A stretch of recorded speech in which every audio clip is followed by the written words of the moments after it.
My name is Charl Els and I'm a clinical professor in the Department of Psychiatry, and I'm appointed as a physician educator in the Division of Preventive Medicine at the University of Alberta.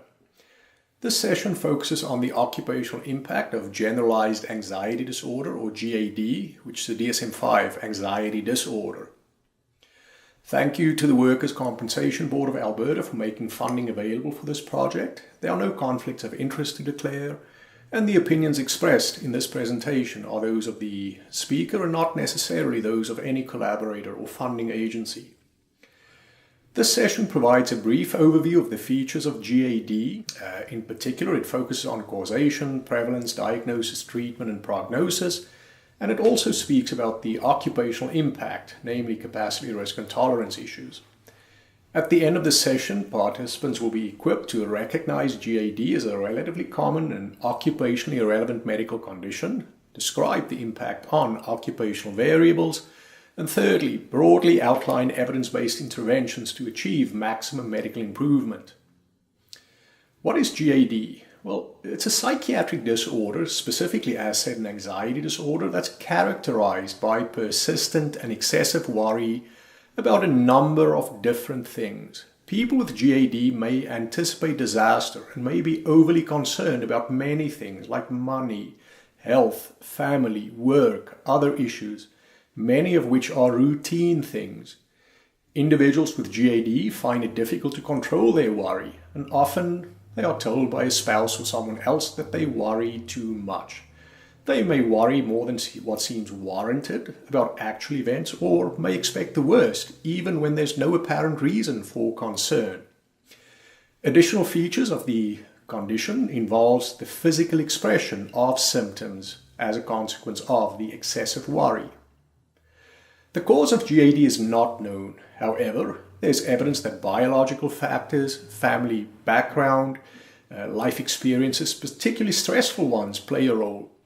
Exposure to a stressful life event greatly increases the risk of developing GAD. And like with most psychiatric conditions, the biopsychosocial model may apply with predisposing, precipitating, and modulating factors. And certainly genetics play a fundamental role in the causation of mental illness. GAD is a common psychiatric condition affecting some 3 to 8% of the population in any given year. Women are twice as likely to be affected, and the age of onset can be across the life cycle, but the disorder usually comes on gradually. The diagnosis of GAD is made by taking a comprehensive history and performing a physical examination to rule out medical problems that may be causing or contributing to these anxiety symptoms. For the diagnosis of GAD itself, the physical examination is usually non-contributory, and special investigations are conducted only on merit of positive findings. An evaluation that includes psychological testing may assist in the diagnosis, as do the use of specific psychiatric rating scales, in this case specifically the GAD-7 or the GAD-7. A scale like that also assists with the determination of the severity of the condition as well as with monitoring of the treatment response. Finally, the criteria in the APA's DSM-5 allows for a diagnosis to be made with a reasonable degree of certainty. So GAD is a clinical diagnosis, and there's no single or definitive diagnostic test available. And most persons with GAD tell us that they've been anxious for as long as they can remember. According to the DSM, this condition is characterized by excessive anxiety and worry, or an apprehensive expectation, more days than not, for at least 6 months, about a number of events or activities. The person finds it difficult to control the worry, and the anxiety and worry are associated with 3 or more of 6 symptoms, with at least some of these symptoms present for more days than not for the past 6 months. These include restlessness or feeling keyed up or on edge, being easily distracted, difficulty concentrating, mind going blank, sleep disturbance, difficulty falling asleep or restless, unsatisfying sleep. To meet the DSM-5 criteria, this anxiety or worry or these physical symptoms have to cause clinically significant distress or impairment in social, occupational, or other important areas of functioning. And, like is the case for other disorders, the disturbance is not attributable to the physiological effects of a drug or a substance, and it's not because of another medical condition.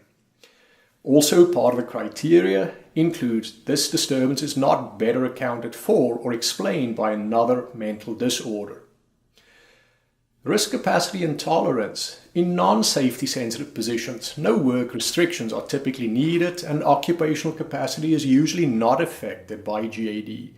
But the person may be more distractible as a result of increased worries, or they may display an impaired focus or attention difficulties, and this certainly may increase occupational risk in safety-sensitive context, along with the fatigue and other physical symptoms associated with GAD.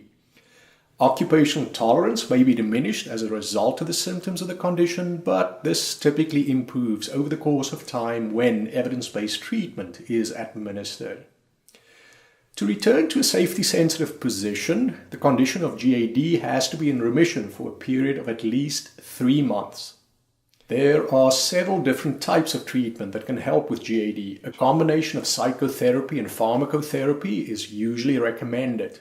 For psychosocial interventions, supportive, relaxation, and interpersonal therapy are of benefit, along with cognitive behavioral therapy, or CBT, which specifically targets thoughts, physical symptoms, and behaviors, including the over-preparation, planning, and avoidance that characterizes GAD. There's evidence as well that mindful-based therapies or acceptance commitment therapies may be beneficial. There's a number of medication choices for GAD, specifically the SSRIs, SNRIs, buspirone, but also the tricyclics, the beta-adrenergic agonists may be of benefit, but usually SSRIs or SNRIs would be the drug of first choice. Treatment for GAD is often indicated lifelong. Persons should further be screened for substance abuse, as this is a possible complication.